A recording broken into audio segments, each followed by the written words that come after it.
those girls that are in our academy at FX? Do you know? I know one because she's friends with my niece. Yeah. Some of them are talented. Some of them are very, very talented. They're really good players, man. There's some really good players. That's Smalley We're Small. up live on the stream, boys, just so you know. Just giving you that heads up that we're up live on the stream. We're doing some scouting reports right now on the kids at our academy. I love it. There's some really talented players, man. Oh, yeah.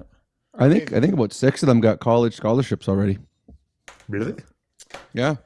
They're still playing U18. I guess they already got their scholarships. They're good. And a bunch of them are to US scholarships. Yeah, I believe it, man. Struddy, can you guys quick level? Shaping talent for the future. Quick hello to everybody on YouTube and Twitter. We're giving you a little behind-the-scenes look tonight. We haven't quite started the show yet, but thought we would start the stream, give you a little peek behind the curtain how we get everything all set up. So just doing some level checks and ready to go here. When is Strud's hair and makeup guy come? Like, he's always here just before we go. During the theme, usually. Such a prick. I'll tell the jokes. You just laugh. I'll tell the jokes around here. Yeah. We got Ronnie Oceanfront chirping us already. Ronnie Oceanfront is in. Like, he says, "Wow, very exciting." Thanks, Ronnie. Try and do something a little different for you here. Ronnie thought it would be something different than three heads looking at him the same way it does during the show. Yeah, I don't know what he wants. Like, it's not that come exciting. down my rope. Maybe this is a terrible idea. Maybe we'll never do this again. All right. Well, I'm ready. Are you ready to go? You guys feeling ready?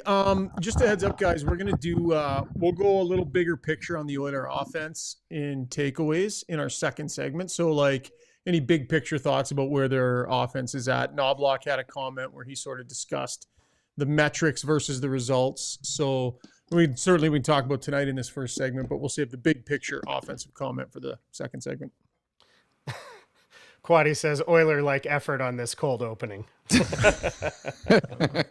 This isn't a traditional cold opening. This is very different than your normal cold opening. Freezing cold. Okay, you ready?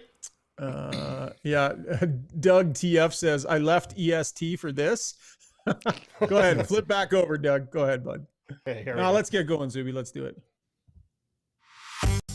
Got Your Back Pod Stream is brought to you by Mr. Dirk. From casual wear to suits and formals, Mr. Dirk helps you find the perfect fit with the right look for any occasion.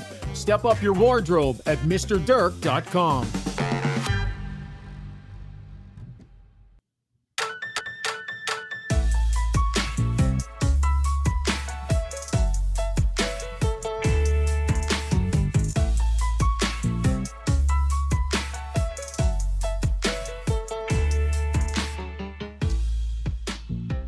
What's going on, folks? Happy Monday night to you, and welcome to Got Your Back. Oilers march on into Montreal, and boy, did they lay an egg in that third period. Oh, shut out by the Montreal Canadiens, outworked when it mattered the most. The offense is sputtering.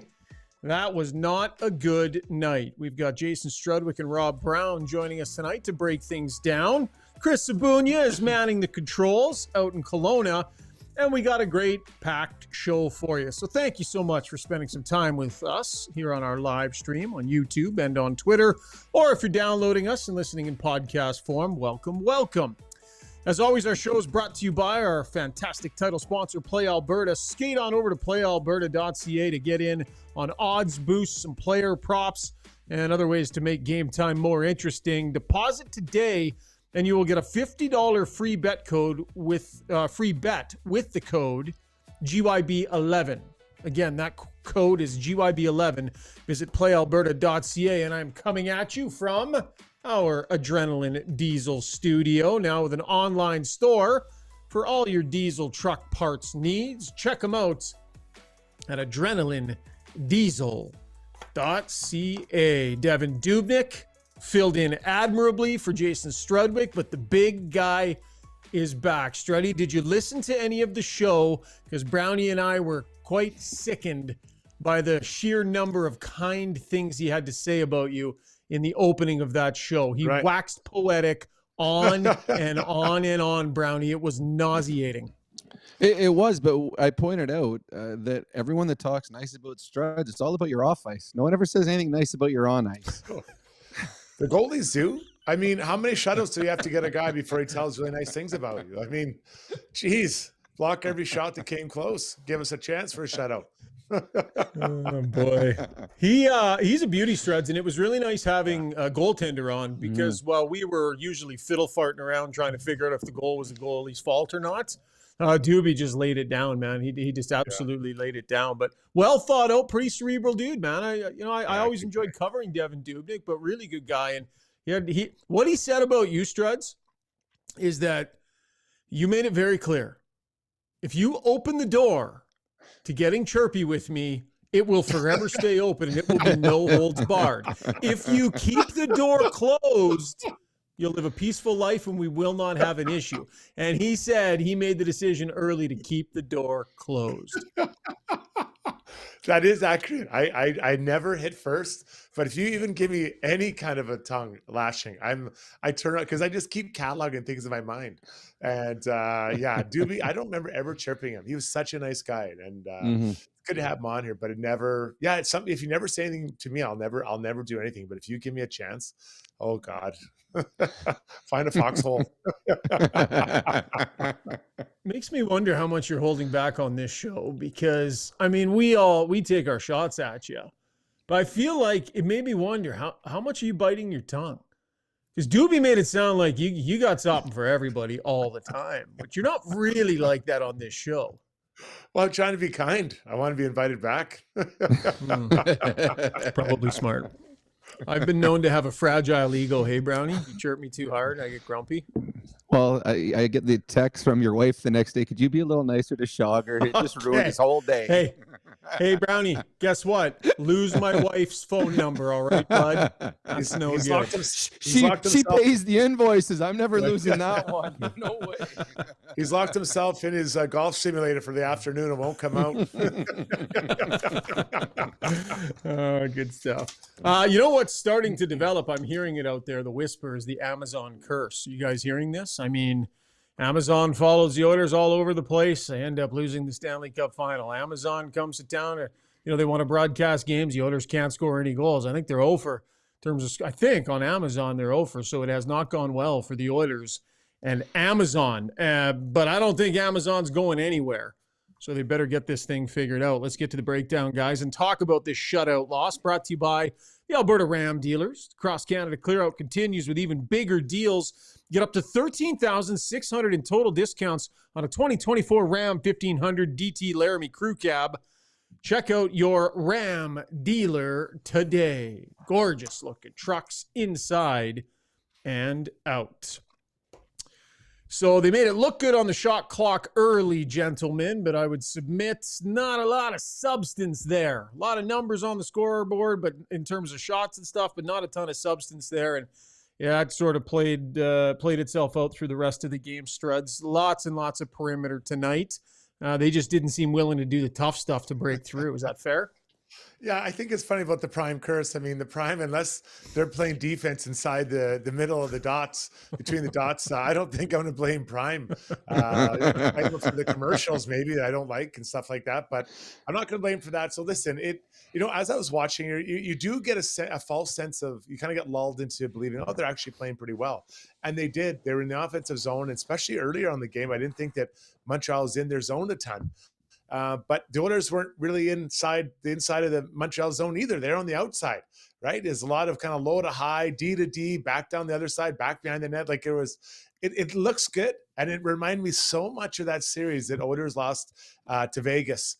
Was that 2 years ago 2 years ago, I guess.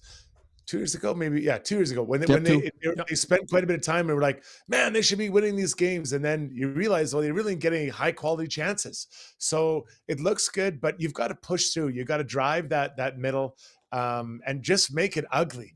Because, Montembeault has the shutout tonight, but I don't know how many great chances actually hit the net. There were some missed shots, but how many actually hit the net where he had to make really, really great shutout worthy saves, Brownie. Well, how often did you see Montembeault fighting for the puck in the blue paint? Like second chances, third chances, rebounds, tips. They just didn't have those chances. The Canadiens did a good job keeping the outside. They're like, all right, if you're going to go around the perimeter, Go all you want. We're going to take away the passing lanes through the slot, and we're going to take away the shooting lanes. And the Canadiens and teams are finding now that get in the shooting lanes will block shots. And you got to be brave to do it. These shots hurt. You got to be brave to do it. Gooley did it and left the game for a little bit. But if you get in the shooting lanes, the Oilers they're not driving the paint. There's not fights in front of the net where we've seen in the past where the ref gets on the back of the net and he's trying to find where the puck is and there's 6 bodies, 7 bodies and all that. When's the last time you saw one of those moments for the Oilers? So I agree 100%, Struds. I think this was a game that in the first 30 minutes of the game, the Oilers controlled the puck, but really didn't scare Montembeault much. And the best chances during that time, I thought the Canadiens had. They had a breakaway. They had an on-man rush. Those were the best chances. The other stuff just seemed to be from the outside, and a Montreal Canadiens team would be very, very excited just to play a 60-minute game where the Oilers just continue to throw from the outside. We'll feel pretty comfortable that our goaltender, who had a fantastic night, he will make those saves all night long. So I want to talk about the big guns and their struggles tonight. I want to talk about Evan Bouchard and where his game is, but I want to stay on this idea of it being such a perimeter night because the players, quite frankly, could not have agreed more. We'll get to the Weiss Johnson soundbox here from now until November 22nd. 20% off all garage heater installs. Help make your life more comfortable with a warm car or a toasty man cave or golf sim. Contact Weiss Johnson today to get in on this great deal. Jingle. Weiss Johnson, whoa. So again, on that idea of it being a perimeter night, we heard lots of that from the players as well. Had some time in the offense. Derek Ryan. But maybe a little bit too much perimeter. Got to find some ways to get on the interior parts of the ice. Battles in front of the net, some seconds and thirds. It's where you score goals when you're struggling to score. Teams that are scoring at a high rate in this league are doing those things. It's not pretty. We obviously have some of the most skill in the league, I would say, but sometimes, all of us have to get a little more greasy and score some greasy goals. Matthias Ekholm. We're obviously not scoring at the rate that we usually do right now, and when you don't and things aren't going your way, that's when you got to go back to your fundamentals and just play it simple, get the puck low to high, go to the net, try to beat your guy out of the corner and get that rebound or get that tip or whatever it is.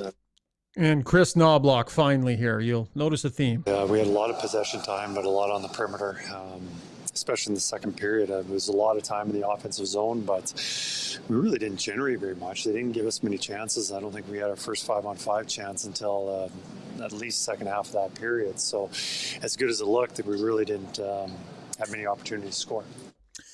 All right, guys. Everybody kind of singing the same tune there. Responsibility-wise, it's kind of on everybody, hey, Struds, to get it there, to get a little uncomfortable. It's not always fun going to the middle of the ice, especially on the first one. You got another game the next night against a team like the Montreal Canadiens, where I don't know if they thought it was going to be an easy night. They weren't going to have to work that hard. It felt like the Oilers came in hoping not to have to pay too high a price tonight. The best example I can give for those that maybe watched just parts of the game was the 6-on-5 at the end. Now, as a coach with the young kids, you talk about 5 on the die. You want to look like 5 on the die, 2D, then a center in the middle, then 2 forward. So it looks just like the 5 on the die, like I take when I'm hot at the casino, throwing 11s and hard 8s and all that kind of stuff down. And Montreal stayed in that perfect positioning. The Oilers rarely challenged it. Now, they pulled their goalie like 4 minutes ago. They rarely challenged or try to break through with bodies.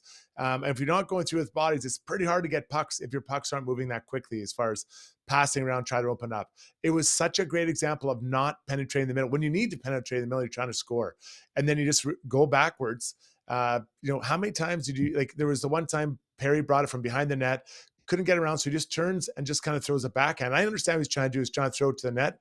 The other player was on the other side of the goalie, right? The puck wasn't getting through there. So I don't know if it's so shocker so much that you have a game again tomorrow. They need to find goals today, and they need to get to the net. And this was a defensively challenged team in the Habs. It's not like they're a juggernaut. And obviously Habs talked about it, and they protect the middle ice so well. And the Oilers were unable or unwilling to get there, Brownie.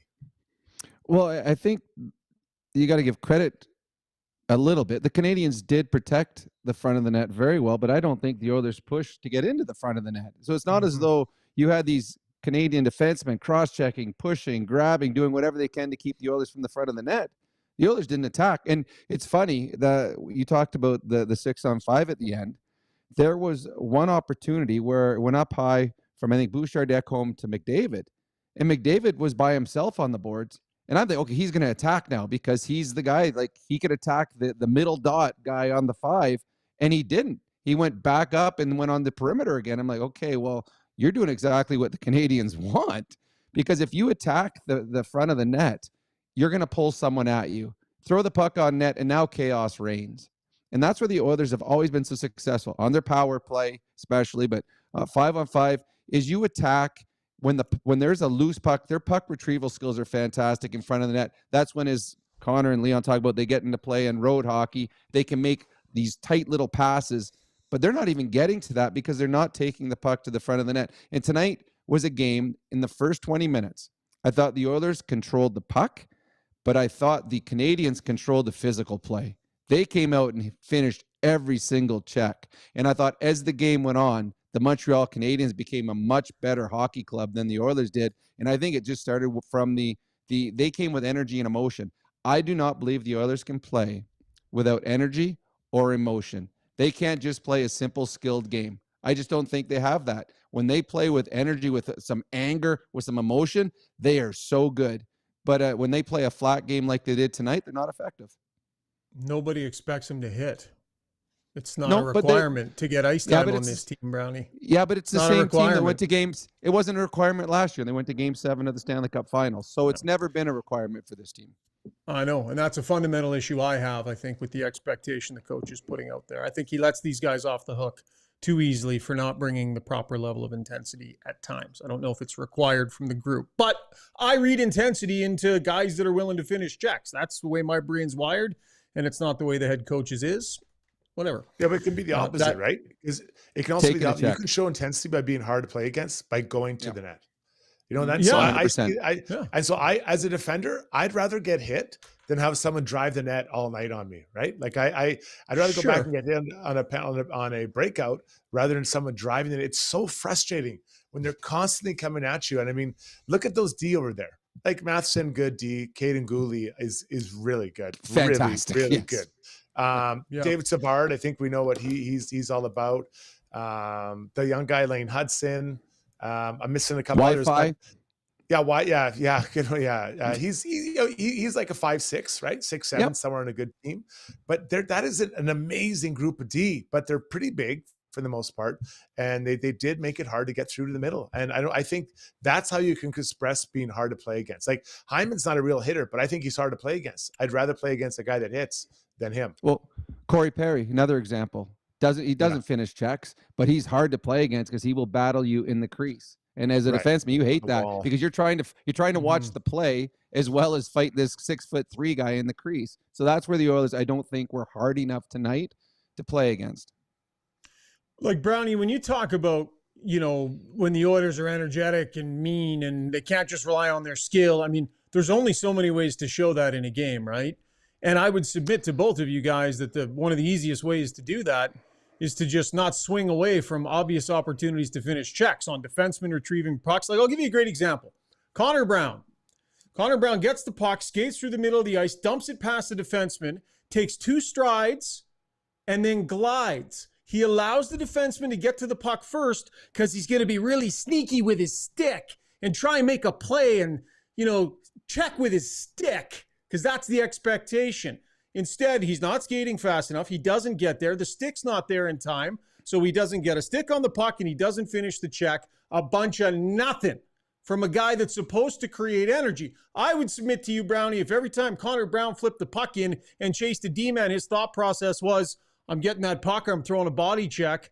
If that were the expectation, they'd have a little more energy and be able to shift momentum in games instead of skating around trying to check with their sticks all the time. Okay, but again, you're saying that this is a fundamental flaw of the coaching staff. This is how he coached last year. They went Game 7 at the Stanley Cup Finals. That's how they played. They didn't all of a sudden. They this also year got down 3-0 in a Stanley Cup Final and had a hard time shifting momentum in games. But they came back to Game 7. They were one win away from only one win better is all they could have done playing this style of hockey. So this is, for me, Connor Brown not thinking hit. For me, Connor Brown winning the race to the puck. That's playing hard. Taking the hit. Getting in there first, taking the hit. And now there's chaos because they've run into each other. Now the next guy comes in and gets the puck. You can't, this is not a physical team. It isn't. And you can't tell these players to be physical when they're not. There are certain guys that have to play physical. And they're in the game. They have to be physical. Darnell Nurse has to be. Evander Kane has to be. But you're saying that they're not being held accountable. Well, they weren't held last year accountable. And they were one game away from winning it all. Now, there's certain players that need to hit. But this is the style game they play. They're a puck possession team. For them to play hard means is getting to the hard areas, winning the battles. They weren't winning battles tonight along the boards. They were losing battles against smaller players, against skilled players. So that's where they have to be harder. I understand the physicality part, but I mean, it's not a physical team. That's not how they were built. Struds, care to weigh in on that? Well, I kind of said my piece, and I understand what you're saying, Shugger, but I don't know. I just think like being hard to play against is for defensemen, like not letting the guy off the wall, being hard for him to get to the front of the net, like all those things. And I think those are they weigh more than the hits, because the hits look good. But I don't know. I just don't think that's to me what being hard to play against is. And I don't see them doing that right now. They did it last year in the playoffs. Those guys were relentless getting to the front of the net. Mm-hmm. I don't see it this year. Yeah. I agree. Yeah, okay. Well, we will agree to continually disagree on this one, Brownie, and we'll keep bringing it up when we think it's relevant. Okay, let's talk about the big guys. So Connor McDavid tonight ends up, I think he had a shot on goal, maybe one other attempt here. I'll just grab the event summary here. Yeah, so he was one shot, one other attempt, lost 3 of the 4 draws he took. We saw some frustration from him too. I think he was frustrated. I believe it was Hyman maybe that missed a chance there. A couple times shaking his head. Cameras are catching a little bit of this from McDavid recently. I don't think it's an issue. It's clearly something that he's feeling. But what I didn't love the fact that the Oilers got dominated in the third period. Those guys played a lot in the third period, and for several shifts, they were the ones being dominated. And then, Brownie, you got Leon Draisaitl. Well, Struds, I'll start with you. You got Leon Draisaitl getting beat off the wall on a play on the wall by Cole Caulfield. Yeah. That's a hard one. And so that's where I'm talking about being hard to play against. I just talked about that, right? Like just being in the way and delaying their ability to get off that wall. And that to me that's being hard to play against, because those are really hard things to do. You know, how many hits do you get in a game? A high guy might get, 5+. Let's say that's a pretty good night, 5+. Well, those moments are really hard to play against right off of a face-off, right? Winning that puck battle, getting a puck out of the wall, or outside the blue line, or in over the blue line, or getting the puck to net, getting your body to it. Those are all little things that I really do value. And that's a good example, Shogger, of one that that can't happen, right? That can't happen. I will say this about Nuge and Hyman, though. They between them, they had 9 shots today. So I don't know if McDavid was looking for those guys. Nuge rang the post, or the crossbar, I should say, on the one power play. So maybe he was trying to get his line mates going there. And I know the one you talked about, he missed. I mean, it felt like last year that went in. Last game, I think there was one that they kind of go backdoor, and he kind of just, hugs the post. It didn't go in off him this year, right? He's not getting breaks this year. Mm-hmm. I think the Oilers' best players had an off night. I think all of them did. You look at Connor and Leon and Hyman and Ekholm and Bouchard. They were outplayed. When they were on the ice, they were outplayed tonight. And uncharacteristic plays, the one that you just talked about, Leon in his own zone. At the end of the game on the 6-on-5, Connor McDavid coming out from the corner and tries a little backhand pass to nobody. It gets picked off. It gets shot down into an empty net. Everyone has a bad night. Gretzky did. Lemieux did. Bobby Orr did. All the great ones have off nights. I don't think the Oilers' best players had a good game tonight. They were outplayed by the players that they played against. And as you said, in the third period, they loaded up. Connor, Leon, and Hyman. Most of the third period played together. And twice they got hemmed in their own zone for an extended period of time and really didn't scare any chances. So it was a night where the Oilers were not good from top to bottom, and their top players were particularly off. Where are we at on Evan Bouchard, Struds? We didn't get to talk to you after last game, where there were clearly some pretty significant errors there. Man, he's a shadow of what he was late in the regular season last year and in the playoffs. Just a shadow of where he was before. Saturday night, as I was watching that game, I was a few drinks deep, and I saw that second goal. I had to watch it a few times because I was like, "No, there's no way, there's no way that just happened." And then the third goal, I'm like, "Oh, what? Like, did I miss something? Is someone roofing my drink here?" Like, I couldn't believe it. So, and then like tonight, there's no way that's going to happen. Well, was that the first or second goal? It was the first goal, right? Yeah, first goal. He gets the puck in the offensive zone. There's people on him, and he tries to he puts his body against the wall and then puck in the middle, which is probably kind of opposite what you want to do when you're under pressure and you're one of the last guys there. Now, they didn't score off that rush. I'm not blaming him there, but if he would have just understood the timing, and I've talked about this a lot in the past, the time of the game, there's a minute left in the game, or sorry, in that period, just chip it below the goal line. We'll play in their end and play it out for the last minute. Maybe we'll score, maybe we won't, but it definitely won't go in our net. He takes a really, really high risk play. And then, 15 seconds later, it's in the back of his net. And then if you watch that play, he is literally standing between two Canadians. Gallagher, the guy who tips it, and then I want to say it was Caulfield, maybe went up the side. I might be wrong. But either way, he didn't take either player. And Maston does a nice kind of high redirect to Sedin special. And he's kind of nowhere. So I feel like right now he is unsure of his game. He's neither here nor there. Right? He's aggressive when he shouldn't be. And when he isn't aggressive, he should be aggressive. Like, I really think he's doubting himself, and he has a lot of confidence issues. How many times is that show by the bad decisions with the puck sometimes, and then hitting shin pads? Like, that's not what he was last year. I think he's really struggling confidence-wise. Oh my God, I started laughing there. You sound like Grover from Sesame Street. He's neither here or there. Far Here. Well, I mean, okay, let's be honest about it tonight. There's the Montreal Canadiens have a young defenseman, and you brought him up, Caden Gooley, kid from around here, 22 years old. The only thing that has really stunted him so far has been injuries. But in this game tonight between Bouchard and Gooley, was there any comparison between which one was the better of the two defensemen? I mean, we're talking Evan Bouchard. Yeah. People are saying Team Canada's, Norris trophies. He was outplayed tonight by Gooley by quite a bit. Gooley was excellent. This kid is going to be a star in this league for a long time. Now, he's not going to have the offensive prowess that Bouchard has. He doesn't have his shot, but oh my God, that kid is a good hockey player. Evan Bouchard looks like the offense isn't there right now. Nowhere even close to where he was last year. He, as you said, he's missing net. He's hitting shin pads. He's turning the puck over. Now, when you start lacking offensive confidence, you start forcing things. In Toronto, forcing one cross ice in his own zone. The one you just talked about, Struds. Forcing something when you're a D-man, you're coming in. I think Connor left it for him. You got no play. You know what? At some point, you have to punt. Just throw it in the corner, let them fight down low. Because risk-reward. There was no real reward carrying the puck down the boards. There's risk, and it went the other way. So when you're an offensive player and things aren't going your way, it bleeds into your defensive game because you start thinking, you start cheating, anticipating, forcing. And I think we're seeing some of those things in Evan's game right now because, again, I go back, I said at the beginning of the season, he wants to be on Four Nations. He wants to have the big contract. There's talk at the end of last year in the playoffs, Norris Trophy potential. That's pressure. And I think this year, I think some of that pressure may have got to him because he does not look like the confident player that we saw through 2 months of playoff hockey. Evan Bouchard kind of mirrors the team in general here. Like, it's just not nowhere near as good as they were at the end of last season and in the playoffs. And I think Oiler fan is aware of this. This team is nowhere near the group that went to the Stanley Cup final. They've lost too much.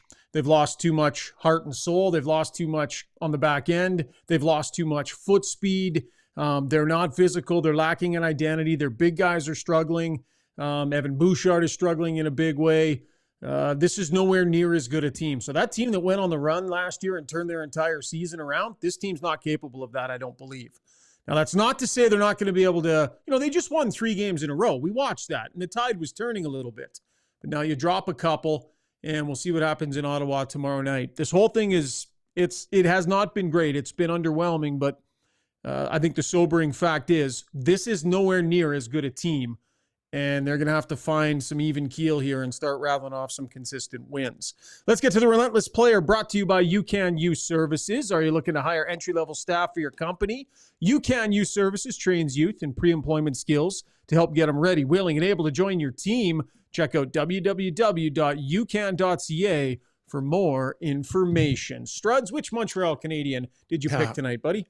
Well, we've talked about him a ton already. And this guy, to me, I think he's going to be really, really a really good defenseman. Caden Gooley. He plays older than, I think he's 22. He plays older than he is. Like he's got some worse to his game, but the way he defends, the way he holds his ground in the defensive zone, I love the way this guy plays. He's partnered with a perfect guy from Matheson. I think it's a really good duo there.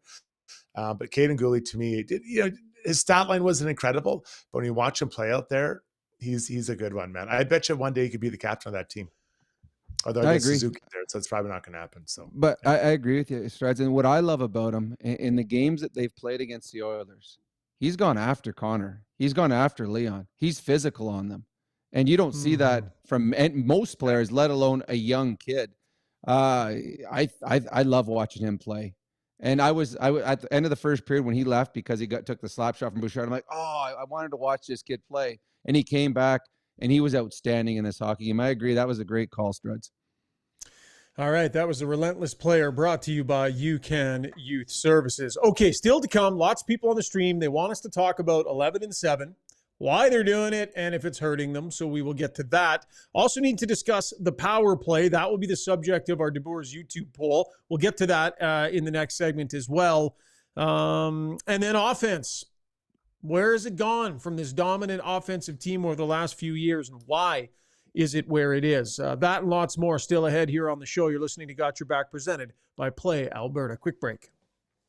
So at Timberhouse, our guiding philosophy is naturally inspired living. We believe that through design, we can solve problems and enhance people's lives. We follow biophilic design principles in all of our builds to incorporate natural materials, natural light, to enhance all the spaces in a home. When you have your space perfectly reflect who you are and what you value, and it's made well, we think that that just leads to better living.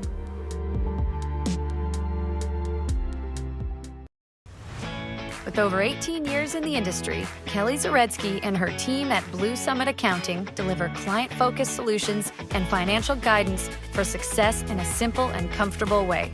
Whether it's for corporate or personal needs, Blue Summit Accounting can help with taxes, estate planning, financial services, bookkeeping, and more.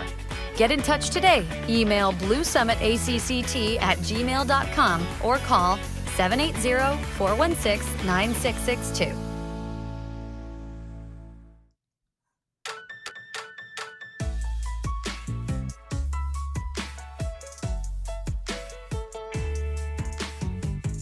Good comment came in during the break there. As I try and find it again.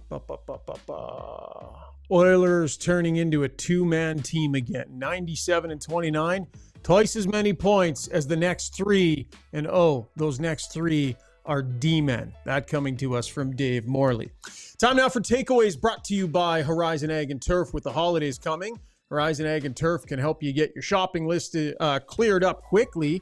Because who doesn't love the iconic green and yellow John Deere merch? Visit their Edmonton West dealership for a full showroom of green and yellow gifts, or shop online. And horizonagandturf.com is the website. You'll find the largest selection of John Deere toys, clothing, and more.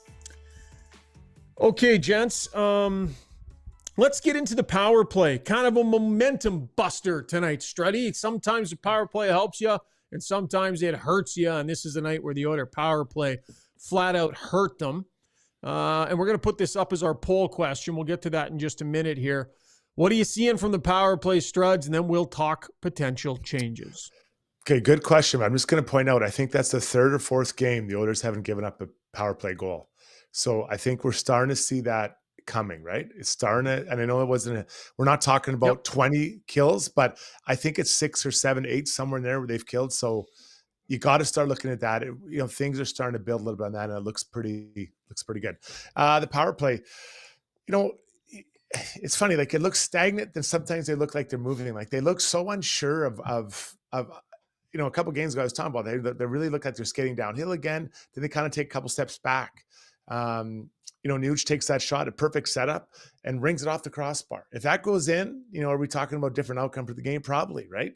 So it's so Jekyll and Hyde, and they must just be at a loss pulling their hair out, because every time you think, or I believe, they're starting to get a little bit of momentum, they go backwards. I think tonight, much like the rest of their game, Brownie was kind of a step backwards. Yeah, I agree. I think that when a power play isn't going well and you're not putting the puck in the net, usually go back to basics. And the basics is get the puck back to the point and get pucks on net.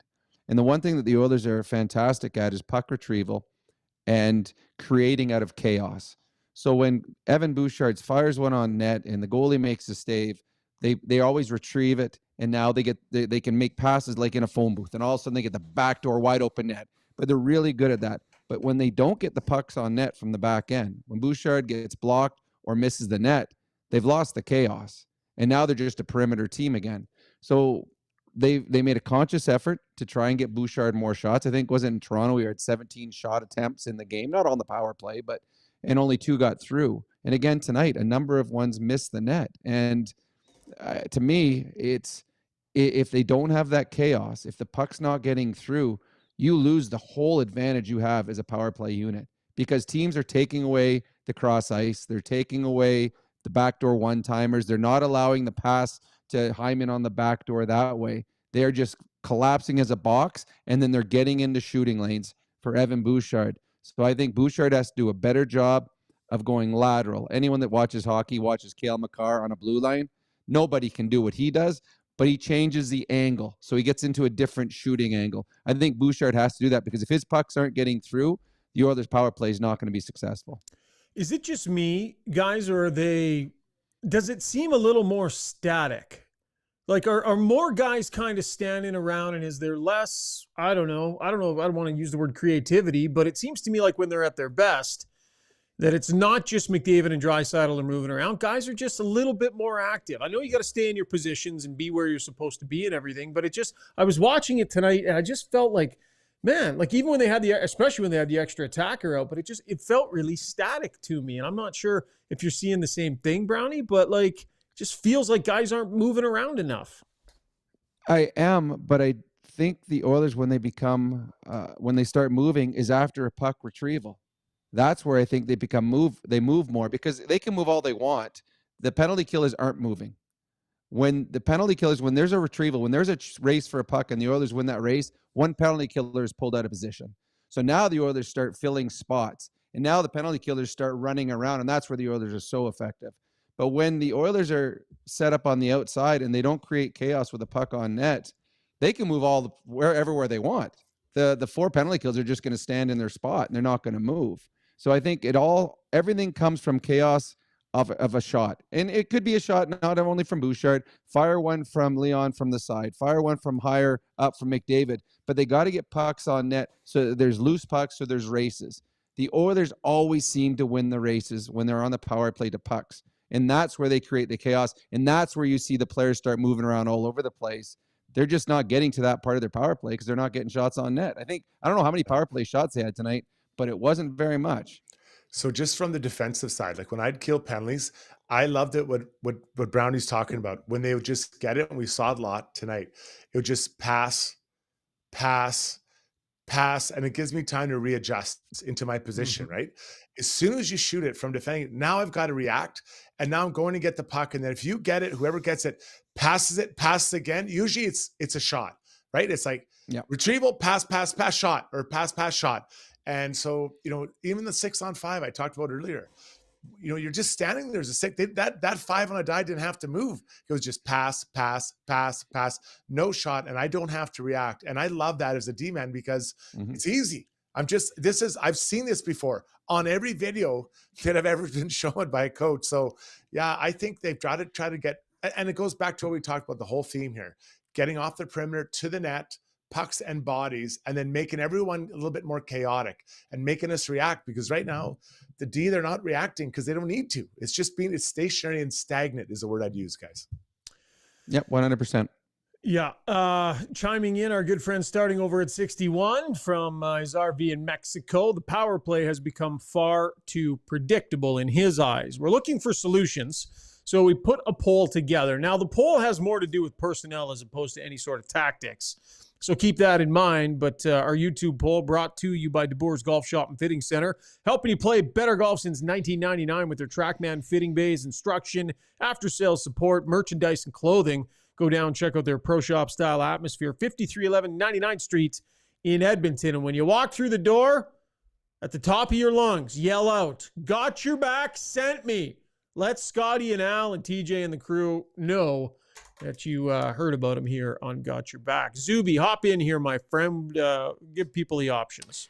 Yeah, so as mentioned by some of the commenters already, the poll doesn't really address the heart of maybe the it's power personnel. Play, power play issues. But as I messaged you, I made a quick audible on it because we were getting a lot of votes coming in for number 2 already before I'd even put the poll up. So I gave him a spot in here. So here's the question: what would you do to improve the power play? We've got play the second unit more.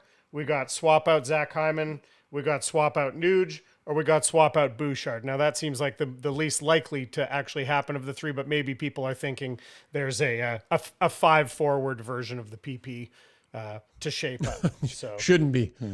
All right, good stuff. I heard Stoff mention on the broadcast tonight, Brownie, that maybe Bouchard off the power play for a few games might not be a terrible thing. Just move Ekholm in, give Bouchard a little breather. Well, the problem you got, so the moving a Hyman off. Honestly, Hyman has nothing to do with anything that goes on in the power play. They don't pass. Seriously, he stands in front of the net. I bet you finish issues, wouldn't you say? Some finishing issues. Yeah, but when's the last time you saw him get the puck? He's not touching the puck. It's all up high. And the same with Nuge. I think Nuge needs to be more aggressive. I thought it was an aggressive shot tonight from him, but it hasn't been that way. The problem if you take Bouchard off, what is Bouchard's strength? Power play. Where's Bouchard's weakness? 5-on-5 defensive zone. So if you take away his strength, that's going to play on his head, and all of a sudden now he becomes a 5-on-5 player. I mean, yeah, I understand. I think, honestly, I don't know what you do, because the thing is, we know how good this 5-some is. We've seen it, and it didn't disappear. To me, it's a wake-up call. You can send a wake-up call, pull someone off, change it for a moment, start the second unit. And I've been saying this all along. If your first unit's not scoring, start your second unit. Get it a competition. Make it a little more urgency in the first unit having to score. I got no problem with that at all. Although the last time they started the second unit, Skinner took a dumb penty 10 seconds into it, and that was the end of it. So. Good point by you. But Brownie, I'm with you. This is what I would do. The next couple of games, I start the second unit all the time, all the time, because let's just review. That top group isn't scoring, and they're not getting it done. And I think that they're staying out there too long, and not getting done. So make them not realize, but remember that it is a given. It's not a given. That's earned. That's earned ice time. And so you just start the second unit. I wouldn't even tell them. I would just, as soon as it goes out, Skinner, whoever, Arvidsson, whoever's going to, I know he's hurt, but you know what I mean? You get the point. Send them on the boards, Hendrick, and then they can stay out for a minute and a half. No problem. Then give those other guys the last 30 seconds. Next power play. Yep, Skinner, your line's up. Send them out there. And and don't even say anything. Like, and if they say anything, say, guys, like we've counted out, you haven't got it done. So we're going to go with somebody else. The other night, JT Miller sat on the bench for Vancouver because Rick Tocchet said he wasn't one of the guys who's going to help us get out of this problem. Their best player. He is their heart and soul. He's their best player. He didn't play. So if you can sit that guy, you can sit anybody. And you're not even sitting these guys. You're just getting them not remind them, but just remember that it's an earned spot. And I think that would bring up they'd get a little pissed off, and it'd bring up their urgency. Yeah, 100%. They need more urgency. And I think right now there is no urgency because there's an expectation. Take away the expectation.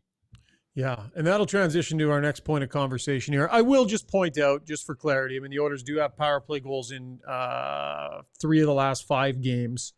But 1 for 3, 1 for 2, 0 for 4, 1 for 2, and then they were 0 for tonight as well. So it hasn't been nearly as clutch as they need it to be, and it hasn't been nearly good enough this season And I think it's been consistent in what we're seeing out there. So some changes are definitely needed. 11-7. Listen, they made a decision as an organization to do this to themselves. They wanted to squeeze Evander Kane in. And so they didn't add a lot. And they left themselves short personnel-wise, and they left themselves exposed to injury issues. And so Victor Arvidsson has not played on this trip. The Oilers have been stuck with 11 forwards in all of these games. Darnell Nurse gets hurt. Then they end up having to recall a defenseman. So in goes Josh Brown, and they play 7 again tonight. This 11-7 thing, this roster being short, where is the competition up front for ice time? Where is the competition to be in the lineup? That does not exist on this team, and some maybe feel like 11 forwards is tuckering some people out. Where do you stand on 11-7 Struds and the effect, if any, it's having? Yeah, I don't see it as a big issue. I think that they'll get Evander Kane back, and that'll throw a massive monkey wrench into everything in a good way, right? Because it's not like anyone's running away with any of those spots, right? So it'll just throw everything into a flux. So I don't see it as a big deal. I might have brought up a forward instead of a D, but I don't know. I mean, the reality is, and the wingers of the top, really any winger, well, I guess other than Janmark, he's doing all right. But most of the wingers that we're expecting points from aren't getting points. So, is the 12th forward that gets called up, is that guy going to make a difference offensively? I don't see it. Maybe give Savoy a chance, a little shot in the arm. I'm not sure how he's been playing, but I don't know. I don't think I'm looking at the top of the roster. I'm looking at Bouchard. Got to find their game. Well, going to a couple of things. Schauger talked about competition amongst the forwards. Well, competition really is only amongst the fourth line players. Really, you're not pulling third line guys out. You're not pulling first or second. Perry's been fine. Janmark's been fine. Those players have been fine in these games. So pulling them out and putting someone else in, there's really no competition. So not having an extra forward up here is no problem. But you said the Oilers did this to themselves with their salary cap. Well, they didn't have to call up Josh Brown. They could have called up a forward.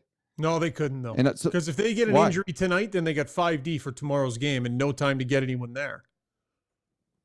If they get an injury tonight up front, then they got 10 forwards. Right. Which would you rather have? I mean, they should have called up both. They could have called up both, right? They called up 2 players earlier this year. To me, I don't think. To me, I call up a forward on this one. I don't call up Josh Brown. I call up a forward.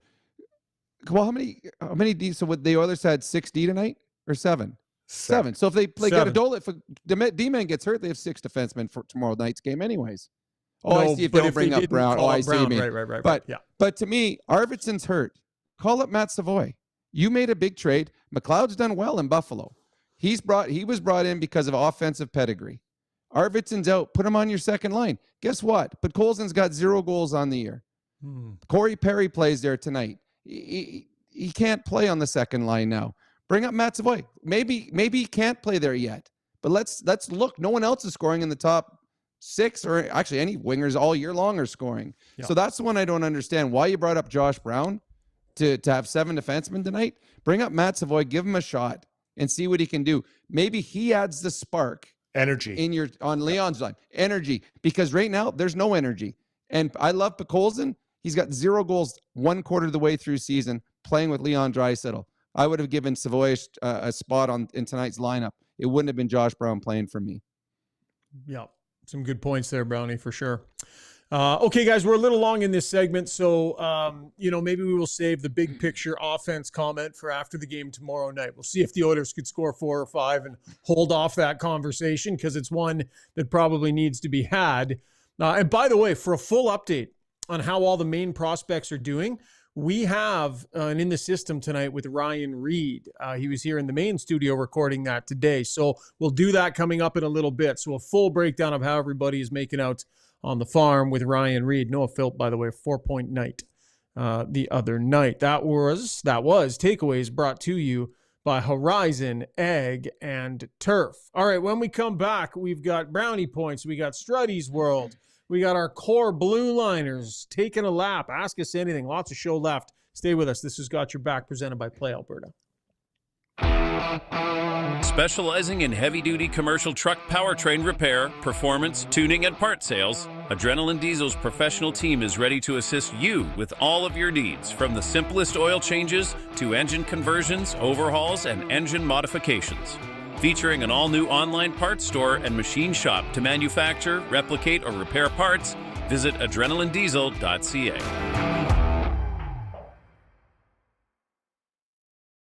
At Gallery Dental, we believe in blending exceptional care with artistry to create the perfect smile for you. From routine cleanings to advanced cosmetic procedures, our team is dedicated to providing top-notch care in a relaxed and comfortable environment. With state-of-the-art technology and a passion for perfection, we ensure that every visit is a positive experience. Join the Gallery Dental family and let us help you achieve a smile that you'll love to show off. Contact us today at secolandentistry.com.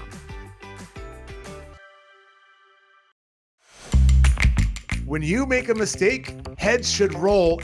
It's not right. And I'm here, someone has to put their foot down.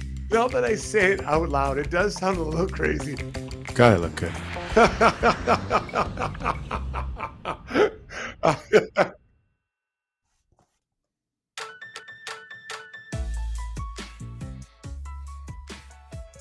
All right, time now for Struddy's World, brought to you by Timber House Developments. When you become part of the Timber House family, you might be surprised just how close you will get to the people and the process.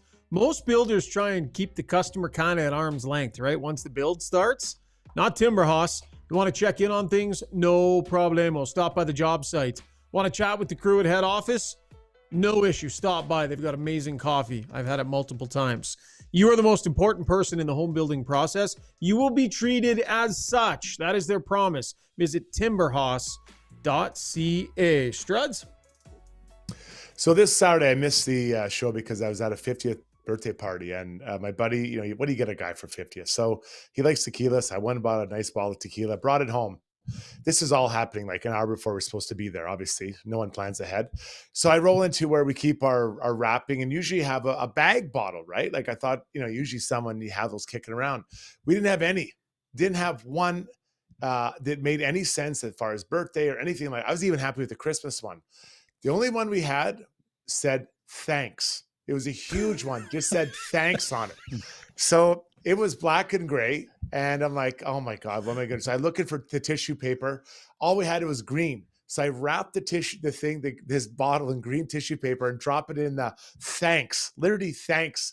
And I bring it to the party. So I'm walking out. My wife's like, are you kidding me? This is the best you can do. I'm like, what do you want me to do? I couldn't find any of their bags. She's like, you could have talked to me. I'm like, whatever, let's just go. So I go in there, and it's, pretty nice. It's just a dinner, a few friends and stuff, whatever. And I walk in and I look on the table, and I'm like, oh my God. So I hand my wife the thing, and she puts the gift on the table. I kind of just stop thinking about it. I don't want to get too into it. So as the night's going on, we're watching Oilers game, have a nice dinner, and I have a few drinks, and I just kind of casually, I just happen to look over to the corner where the table was with the gifts, and everything is wrapped perfectly. Like it looked like Tiffany's, like everything's done right in the front, right in the middle. Thanks. My huge bag is sitting there. And what's worse, I didn't put my name on it. I didn't say from the Strudwick or anything. So the next morning we wake up, my wife's like, did you write your name on there? I'm like, I didn't. She's like, you got to call him and tell him it's yours. I'm like, I don't want to call him. I don't want to do it. So I text him like, hey, this was my bag. This is fine. It's a thought that counts is what I got back. So anyways, if you're going to a party, guys, come plan, like be organized. Thanks. Like the worst gift ever. Well, great gift, bad rap job, though. I felt so bad. I think it would have been better, Jason, had you just put a little bow on it. Just a bow. Just a big, nice, beautiful bottle of tequila and a bow. I think that would have said more than thanks. But hey, I wasn't there, and I can't believe Shona let you leave the house with that. I mean, I think it's just as much on her. I mean, now that I think about it, 50-50. I think it's all on her. You did the work. Yeah. I got it. And I didn't have a card either. I felt so bad. I didn't have a card, didn't write her name on it. All I had was a thanks. So all he saw, like when they were doing the cleanup later, oh God, all he saw, he just picked up this bag that said thanks on it and looked at the bottle inside. No name, no card, didn't know who it was from. What do you think he So said when he embarrassing. saw it? Do you think don't he know. actually muttered to himself, like, what clown brought this? I'm sure I would have. Like, what kind of a person doesn't write like, hey man, I've known you for like 35 years. It's great to know you. Like, It's a I 50th. was, I Like, was that's so a chance embarrassed. to get a little I emotional, agree. to I actually agree. let some feels No. out. And you Well, just I thanks. I hugged him. I I hugged know- him. I felt guilty, so I hugged him. I know what that guy felt like, though, Struds. My anniversary this year, my wife gave me a card that said happy, and Christmas was crossed out, and she wrote in pencil, anniversary. Yeah. Yeah. We always do that too. We always give one of the things our family will do, we'll find the most random card we can that has nothing to do with the occasion and buy that and just try and make it work by crossing out certain words. So, but that was purposeful. Struds, what you guys did, I mean, I was It just, was terrible. that's party foul. No, really bad. So sorry, All right. Sam. That was Struddy's World, brought to you by Timber Hoss Developments. And Struddy's 50-year-old buddy is thinking, Yeah, get no respect. all right, roll the happy music, Zuby. Time now for Brownie Points, brought to you by Hamel's Premium Jerky. Their world-famous jerky located right here in Alberta using prime Alberta beef, and it's available in 14 tantalizing flavors. They are so good. They got a deal going right now. $85 gets you 3 pounds of beef jerky. That's regular $120. So nice savings there. And as always, free shipping anywhere in Alberta. Hop on to albertajerky.com, order yours, enter the code GOTYOURBACK for an additional 10% off. Brownie? All right, I'm going to start tonight in the NFL. Tonight, the Texans were playing against the Cowboys. I'm giving minus 64 Brownie points to Dallas Cowboy coach Mike McCarthy. Brandon Aubrey kicks a 64-yard field goal. They're down 10.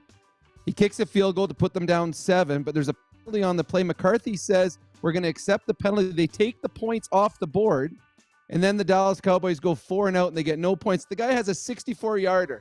The place is going nuts. He just kicked this unbelievably long one, going nuts. They're only down a touchdown, and the coach pulls it off the board. I say minus 64 for Mike McCarthy, who probably not going to be the Dallas Cowboy coach next year.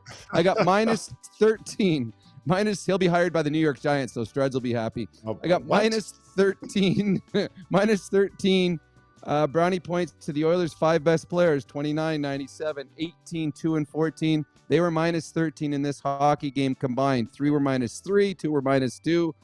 The Oilers are a top-heavy team. When their best players are not their best players, they have a hard time winning hockey games, and tonight they weren't. I have 8 strong brownie points for Alex Ovechkin, who scored his 14th goal of the season. That's leading the National Hockey League. Beginning of last year, everyone thought his career was done. They thought he's done. He wasn't scoring. It's all over for Alex the Great. He's 39 years old, leading the National Hockey League with 14 goals, 28 goals, I believe, away from Wayne Gretzky's record. I have 35 big brownie points for Sam Montembeault. There at the beginning of the season, the one question mark for the Team Canada for the Olympics and for this 4 Nation Cups, who's their goalie? They don't have someone that says, I am a starting goaltender. Sam Montembeault had a good start to the year. He had a little bit of a down period. He was good in this game tonight. He's trying to steal one of those 3 spots for Team Canada. Montembeault gets 35 brownie points. And my final one, 218 brownie points. Number 21 and number 8, Matheson and Gooley. They were so impressive tonight. That pairing played against Connor McDavid all night long. They penalty killed against the Oilers power play unit. They finished a combined +5 in this hockey game. Matheson is already a very good defenseman. Caden Gooley is going to be a superstar in this league for many, many years. Very, very impressed with those 2 tonight. All right, good stuff. By the way, Brownie, we should remind Struds of the brownie points you removed from his total for the year the other night for the recommendation he made on Jake Paul, Mike Tyson, and that whole debacle of a fight. I believe he pushed it on you, basically forced you to watch it. I had no interest in that fight, none, and you talked me into it. At your last Struddy World thing, I'm like, you wasted 30 minutes of my life. 30. That was embarrassing. That was the worst. I was so mad at you. I wasn't mad at Tyson. I wasn't mad at Paul. It took 30 minutes for Jake Paul to drive his car into the ring. I was really upset with you that night. I took 34 points away from you. I'm sorry. That's fine. No, I probably deserved it, but I'm actually glad I watched it, because if something would have happened, I would have wanted to say I was watching it live. I just, for the record, I think he fights again. Mike Tyson fights again. Oh God. Who? Yeah. I don't know. That's a good question, but he'll find someone. Like, And he's challenging Jake Paul's brother. He's, I don't know, man. And how about him walking away with no pants on? I mean, it's just, I love it. of all the, like, did you guys see Conor McGregor's tweet? Yes. Conor McGregor. Conor McGregor. And it was this. So just so before I start, I'll get it a little bit wrong, but it was a complimentary thing to Mike Tyson. But he said, he's like something like Mike Tyson, Iron Mike, what a man. He's like the tightest buns, nipples like cigars, and heavy hands, or something. Like it was cement hands. He's a legend. Cement hands. Such a great, like, coming from Conor McGregor. Like, yeah, I get it. Like I saw it. I was crying. I was laughing so hard. So good. Oh, that's awesome. All right, Brownie. I guess we'll let you get out of here, buddy. We will. Let's do it all again, same time, roughly tomorrow night. How's that? Hopefully with a much better effort from Struds and the Edmonton Oilers. Mm-hmm. Fair point. All right, thanks, Brownie. Okay, Bye-bye. when we Thanks, come, Brownie. see you, buddy. Bye-bye. Zuby, why don't we go in the system here, brought to you by Long Shots Indoor Golf and Sports Bar. Their premium indoor golf facilities equipped with state-of-the-art TrackMan technology, perfect for golfers of all levels. Whether you're looking to eat, drink, or play, or just watch the game, Long Shots Sports Bar atmosphere, fully licensed kitchen and bar is not going to disappoint. Check them out in Sherwood Park. Visit longshots.ca. That's Longshots with a Z.ca.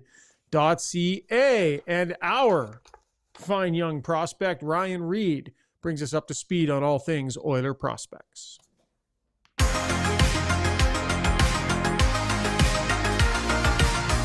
4-point performances from Noah Philp and Noel Hoffenmeyer propelled the Bakersfield Condors to a wild 8-7 shootout win Saturday night over San Diego. Philp had 2 goals and 2 assists more than doubling his season point total to 7 in 10 games. Hoffenmeyer now leads the D in scoring with 6 points in just 6 games. Josh Brown had 2 assists and a scrap in that game before being recalled by the Oilers. The Condors are tied for 4th place in the Pacific Division at 6-4-3. Seth Griffith still leads the way for the Condors with 5 goals and 10 points in 12 games. Drake Kajula is playing well with 5 goals and 9 points in 10 games. Next up for the Condors are the Abbotsford Canucks, Tuesday morning. Elsewhere, in the OHL, 2024 first-round pick Sam O'Reilly has cooled off recently with no goals in his last 5 games and 2 in his last 10 with the London Knights. He has 4 goals and 12 points in 17 games this season. Meanwhile, 2024 7th-round pick and teammate William Nickel continues his strong production with 3 goals and 7 points in his last 5 games and 20 points in 19 games overall. In Barrie, Bo Akey has 10 points in 10 games, including 2 assists Saturday night, while 2024 6th-rounder and fellow Colt Dallin Wakely recorded an assist on Saturday and is up to 200 career OHL points. He is on pace for 33 goals and 71 points. 2021 6th-round pick Shane Lachance has 4 goals in his last 5 games and is bumping along at a point-per-game pace while captaining Boston University with 11 points in 11 games. I am Ryan Reed, and that is what's happening in the system.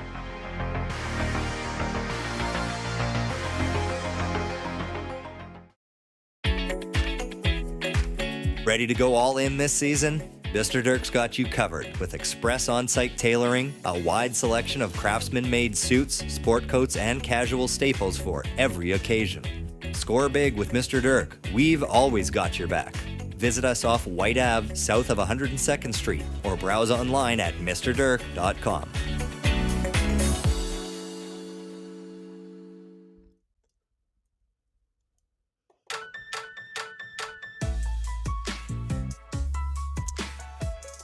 All right, thank you for that, Ryan, and welcome back to Got Your Back. Time now for Core Blue Liners, brought to you by HSE Core Services. If you're a small to medium-sized business, HSE Core has your back when it comes to health and safety compliance.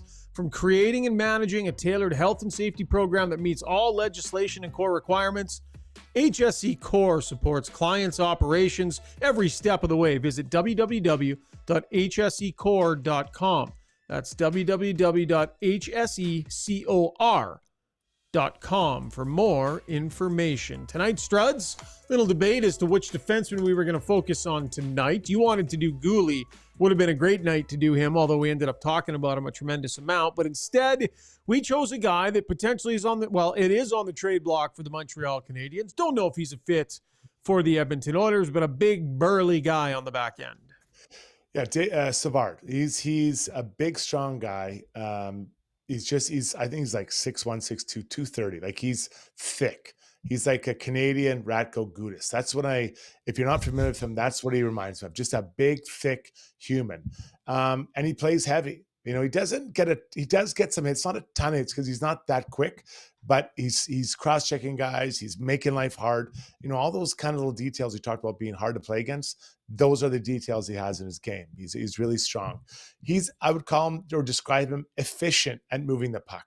It's not a work of art when he makes a pass, but he understands where he's trying to put it. He makes the plays.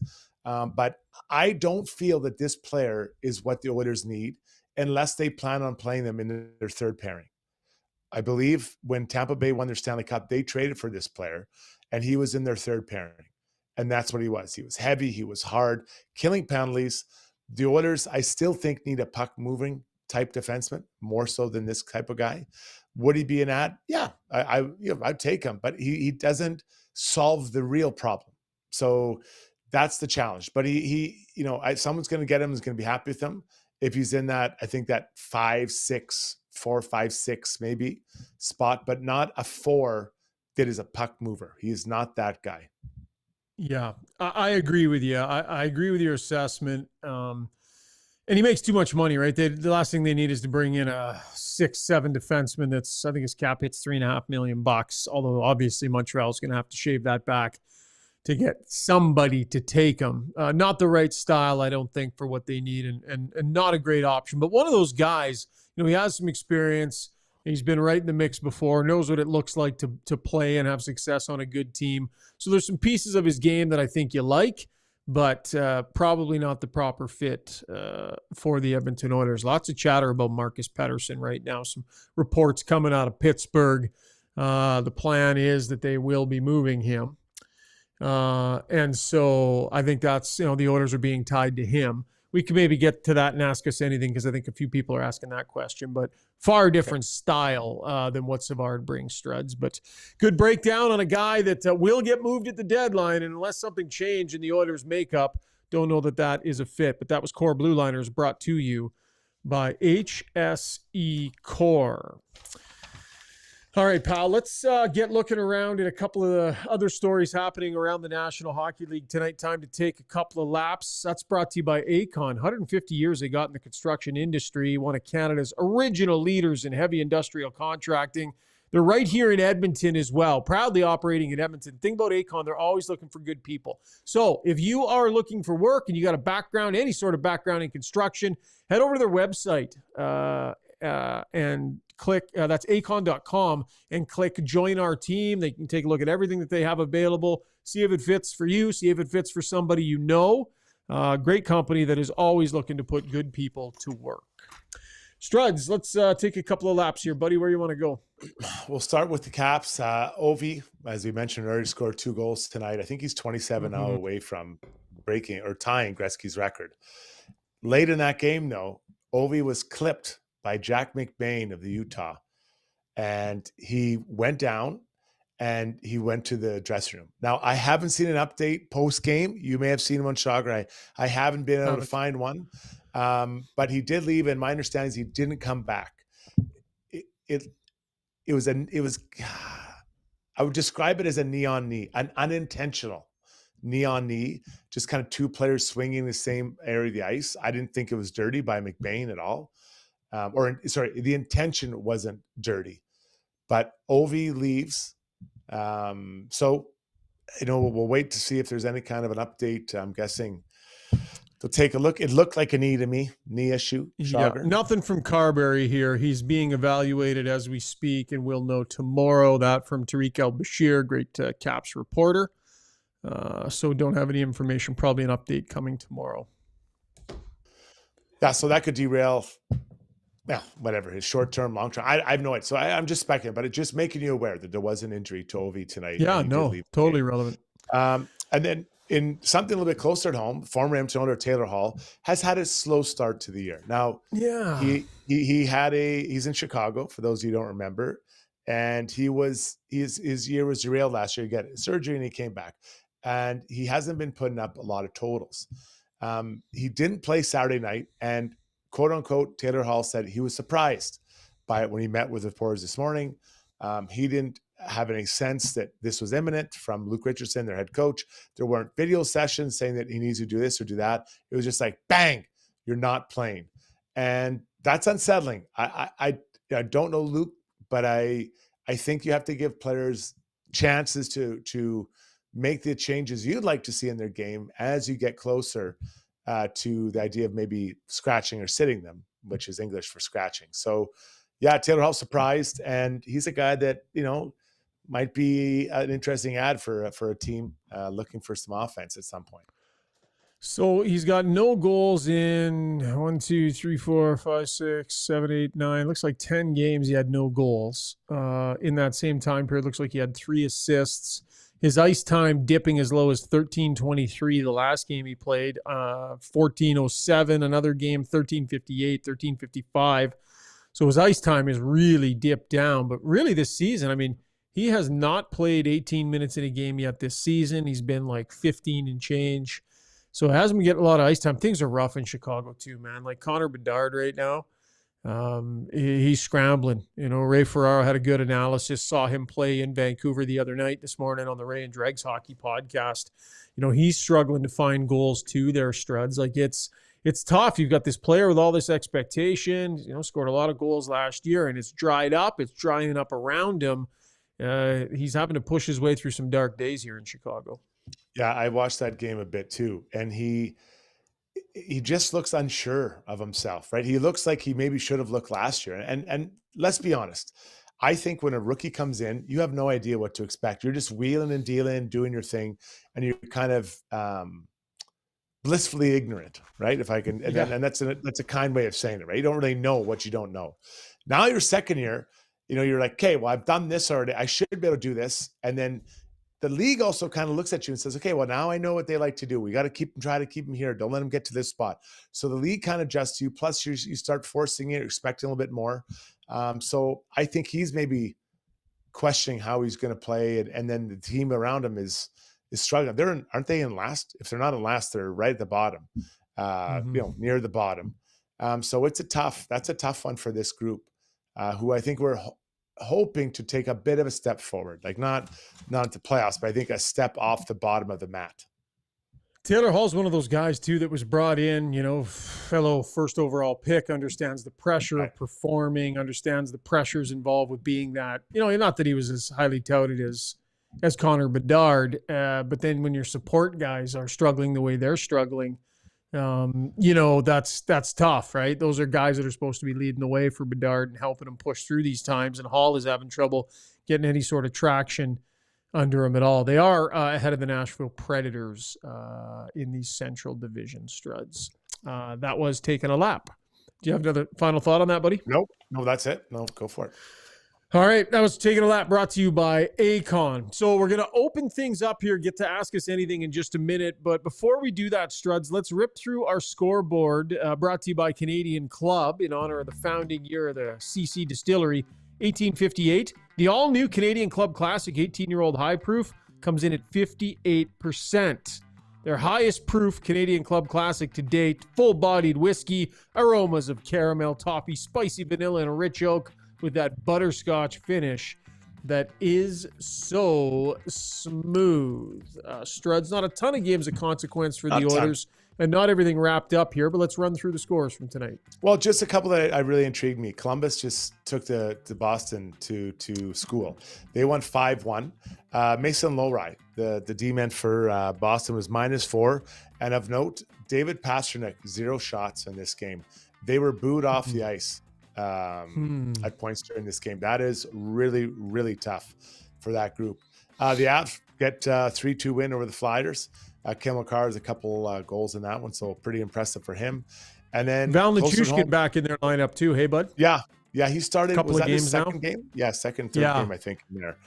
Yeah. The Ducks get by the Stars. Local product Owen Zellweger involved offensively in that one. So that kind of helps the Oilers, I guess, if you're looking at, trying to have some aspirations for the Western Division Championship. For sure. Did you see the video the other day of Trevor Zegras scoring the goal and just skating into the corner? Didn't smile, no look on his face, barely celebrated with his teammates. Like, scored a nice goal, just skated in the corner and just looked. He just looks absolutely zonked out, man. Like, and people were commenting on it. They're like, "This is sad. Like, get this guy out of there. This is sad." But what is he? What is he? Like, is he, I saw someone talk and say trade him for Kirby Dach. Kirby's had a bit of a tough start. Now, again, to be fair, a long injury last year, and I don't think I'd make that trade, right? And so what is Zegras?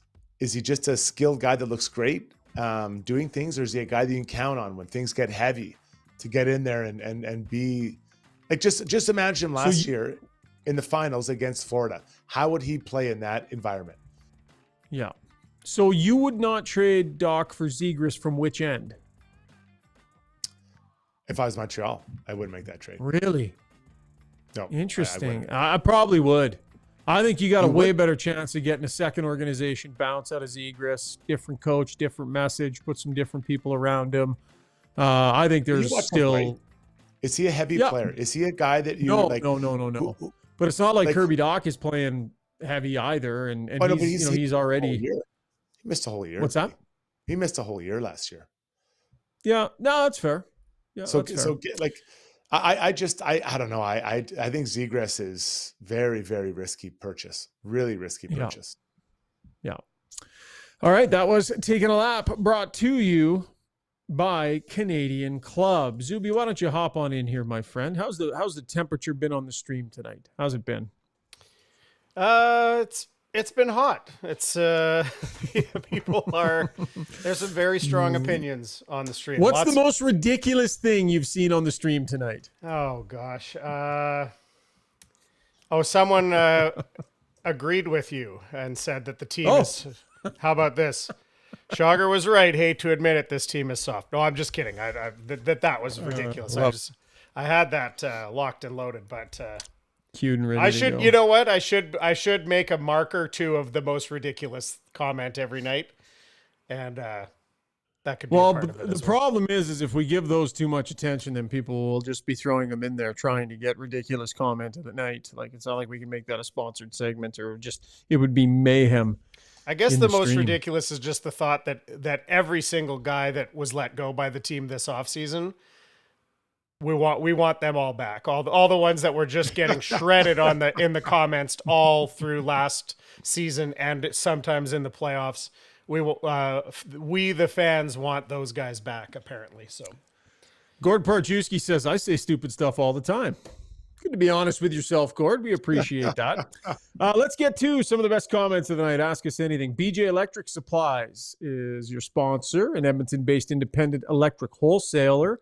They offer a wide range of products from lighting and lighting controls and wiring accessories, control, hazardous products, you name it. They probably have it, serving electrical contractors working in Alberta's oil and gas, commercial, residential, and OEM sectors. Check them out at bjelectric.ca. Oh, you got the good hat on tonight, though, Zoogs. Oh, the good hat. It's a beaut. Let's get it nice and straight. Yeah, there we go. Kind of clashes with your shirt, though. It totally does. I actually thought that to myself, but I forget sometimes that I'm going to be on camera, so that's all I got. Okay, where did I want to start? J-Dog, some Jeff Skinner talk. He didn't play very much, so we haven't talked about him very much. J-Dog said, I came on late, but I can't understand how Jeff Skinner is still playing in the bottom six and has minimal opportunity to get some chemistry with McDavid or Draisaitl. If I can follow that up with Billy saying, Coach Knobloch's job is to get guys going. He's failed with Jeff Skinner. So a few places to take that. Just what are your guys' opinions? Is it lack of opportunity, or has he played himself into the spot he's in right now? Well, I think he's in the doghouse right now. I mean, where he's playing, but he did get a few shifts with the big guy, right? I think more Leon than Connor, but where they kind of cycled them all through. I would suspect that tomorrow you'll see a different line beside a different looking line for Leon. I really do think you might see it just to kind of shock things a little bit because they need Skinner. They need this guy scoring and contributing offensively, Shoggy. Yeah, I could see it. I definitely could see it. The problem with Podkolzin and Brownie, at the end of the day, Brownie is dead right. You cannot be in that spot and not be producing. But part of the issue is that Podkolzin he's making plays. He's making plays on the wall in his own end. He's making plays in the offensive zone. He had at least 2 or 3 really good give and goes with Draisaitl. One was in the neutral zone, little give and go, kept his feet moving. Like, he's making plays with Draisaitl better than a lot of players that end up in that spot have been able to. So I agree, the offense isn't there, and they probably got to change something. But from a chemistry standpoint, Struds, those two are finding one another, and Podkolzin is kind of holding his own if the points aren't coming. But yes, a change could be called for. Put him on the wing. Put him on the other wing. He was one of their better players today, wasn't he? Is it just me, or was he not one of their better players today? Yeah. I like Podkolzin's game, but I would throw Skinner on the other wing. Throw him on his offside. Jolt it, right? Put him in there. See what can happen. Sure. Okay, my buddy Gord Parchewski in St. Albert, who just admitted that he says stupid things all the time, also said 2 forwards on power play, one have a combined 4 goals this year. RNH and Hyman don't deserve to be on PP1. PP time should be earned. What are your thoughts on that? You know, I mean, the other guys haven't had a chance to earn it per se, but do you think that's the metric right now with the team struggling, with the power play struggling? You always give veterans a chance, especially when these veterans have done so much, specifically on the power play. Like, they've done so much as a group that you have to give them a chance. But I do think sometimes you got to, shoot the patient with a little bit of, life, like get a little life into them by surprising them, shock them. So I go back to it. I said, the next couple of games, I'm starting my second unit. And just saying, guys, go out there and do your thing, just to kind of get them a little bit. I want them a little bit angry when they get out there. It seems especially when Leon gets pissed, it's a whole different power play. I'm going to go on record saying there is 0 chance that happens next game. That all things being equal and both units fresh and ready, there's a 0% chance that they do that next game. Maybe I'll be wrong. And I agree, I probably should think about doing it, but I do not believe that will happen. Okay, Avi Hoffman saying tomorrow will be a major challenge. Got to get the first goal. But also, someone else said they're expecting to see the stack line, the nuclear option, come back tomorrow. What do you think the odds are of that? And how important is it for them to start early, start on time tomorrow night in Ottawa? Yeah, I just don't like the idea of putting them together to start the game. I think the rest of the line looks so much different. Because then what is the rest of your line? Is it I don't know. Then is it Nuge, Skinner, and I guess Podkolzin? Then your third line, nothing. I wouldn't do it. But he may be right. That's a pretty good text because we saw it. Well, always see it today a bit after the power plays or penalty kills. Yeah, I don't know. The more I think about it, I think I'm trying to get Skinner involved and get him going and play him a lot and get him going. It's a good thing hits don't matter, because if they did, the Oilers would be in trouble tomorrow night. Ottawa Senators are tops in the league in hits per 60 at 28.56. Your Edmonton Oilers dead last, 32nd in the National Hockey League at 13.8 per game. It's a good thing they don't matter, because that would not be a good matchup for the Oilers from that standpoint. So it's a good thing it means nothing. Okay.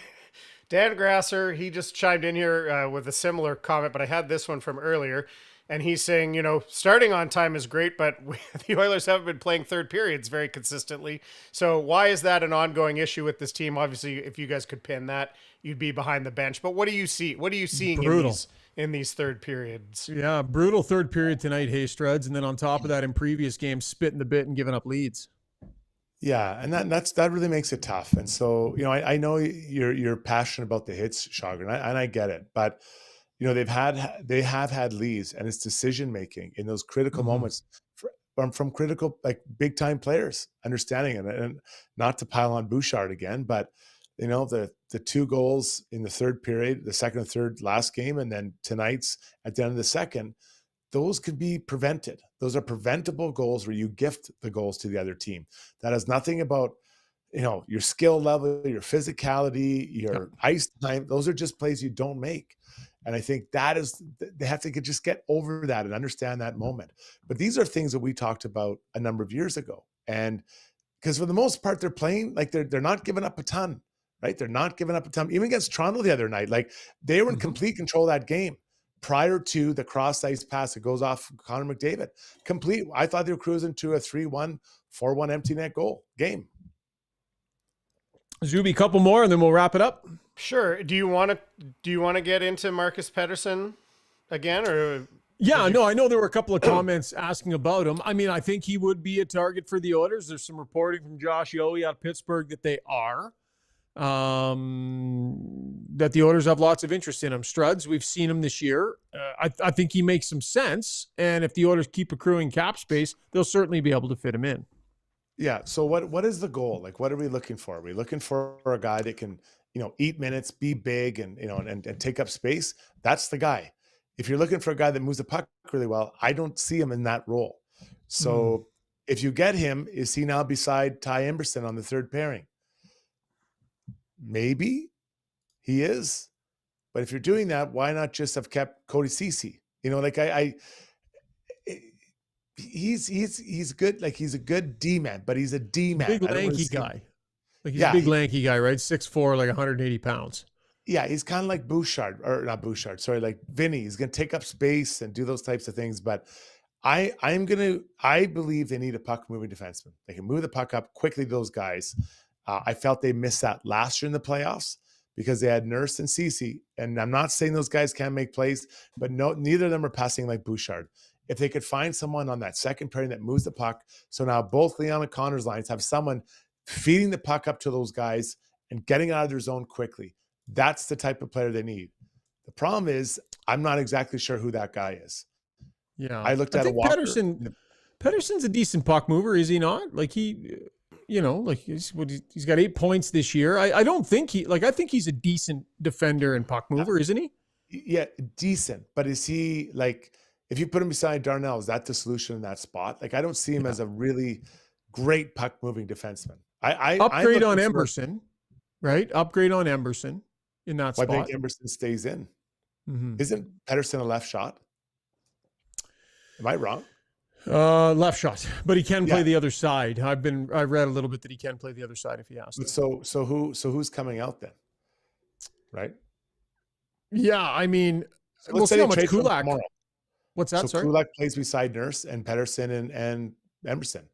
That's it. Yeah, potentially. I don't know. I mean, we'll see how much Kulak plays the left side or the right side through the rest of this season, and if they believe that will be a viable option come playoff time. They really needed him to play there in the playoffs last year, and they ended up making Broberg do it instead. But if Kulak can get more experience over on that right side, Struds, they might in part solve the problem internally because his game has been good. He just needs more reps over there to be comfortable. His stick position today was elite. The way he defended with his stick was absolutely incredible. And then he was able to do that because he skates so well. Like, it was elite defending with his stick in the lane, taking away options. Like, really, really well done by him. How about Matthew Olivier from the Blue Jackets? Guy kills penalties, scored a goal, got a shorthanded goal, is as tough as there is in the league. I don't know if they'd end up moving that guy, but how would he look in the Oilers' bottom six?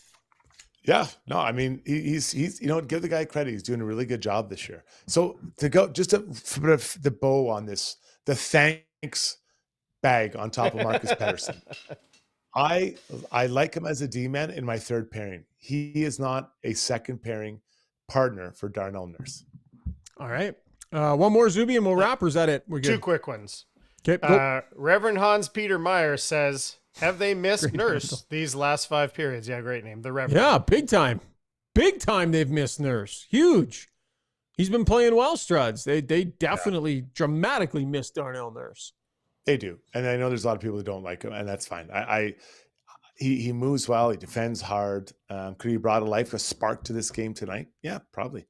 even if you're not the biggest Darnell Nurse fan, if you can't admit that he was playing well and that they really miss him, then your head isn't screwed on straight over that one. Okay, last one from MMA Terry. It's a statement, but I'll put it as a question. Should Josh Brown have fought Arbor Jacki? There was the broadcast noted that they were out on the ice together and that Brown wasn't getting a ton of ice time. Should he, or did you expect that to happen? So I've been Josh Brown many times. It's really hard to hook up with another D-man. Right. Really hard.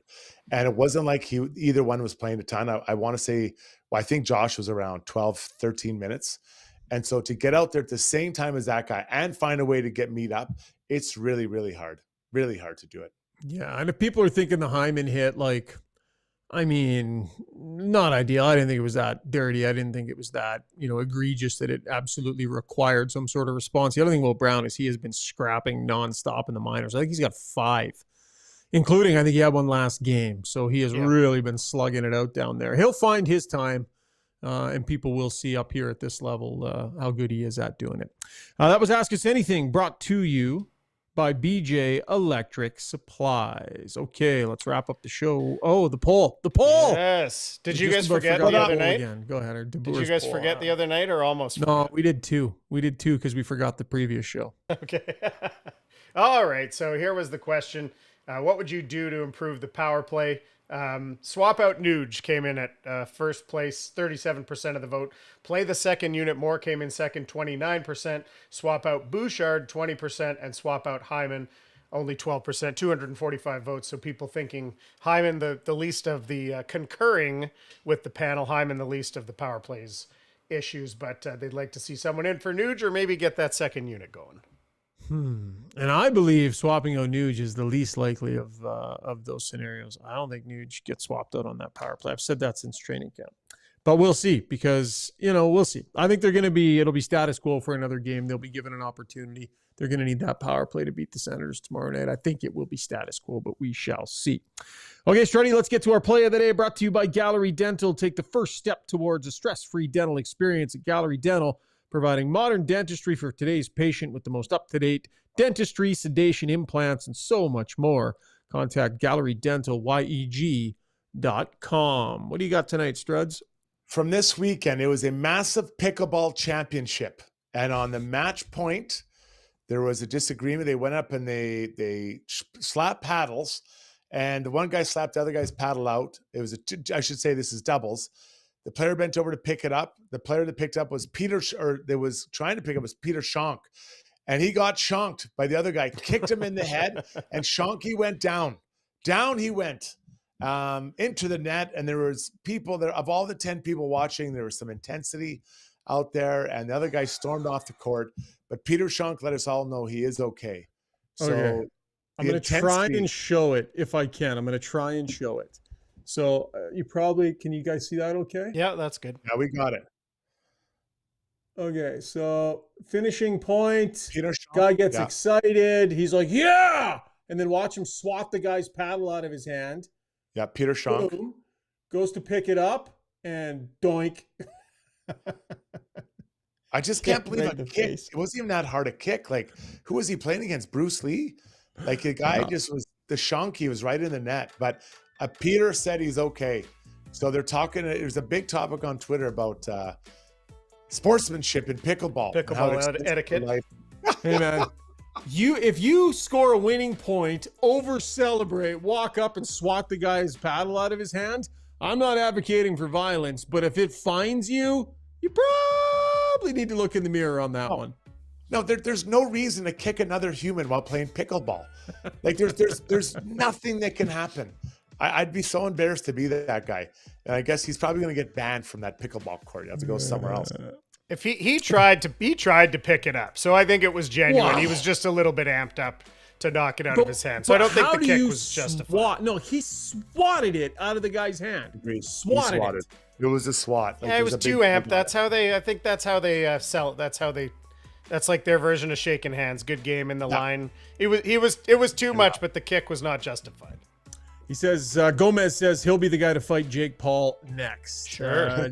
Doug TF in Gets the final comment of the night. Love this pod, boys. Keep up the fine work. Thank you, Doug TF. We will absolutely try. Welcome back, Struds. Good to have you back, buddy. Doobie was great, but I'm not going to lie, man. We missed you the other night, buddy. You anchor this thing. Thank you. Thank you in a bag. Thanks. Thank you. Signed Anonymous. Zuby, great job tonight too, my friend. Thanks, pal. I was away for a few shows too. Yeah, welcome back, Zuby. Glad you're back. Yeah, honestly, we barely got to air without you. All right, good stuff, guys. Much appreciated. Let's do it all again tomorrow night, guys. Oilers and the Ottawa Senators, a short turnaround. See if they can salvage something out of this road trip.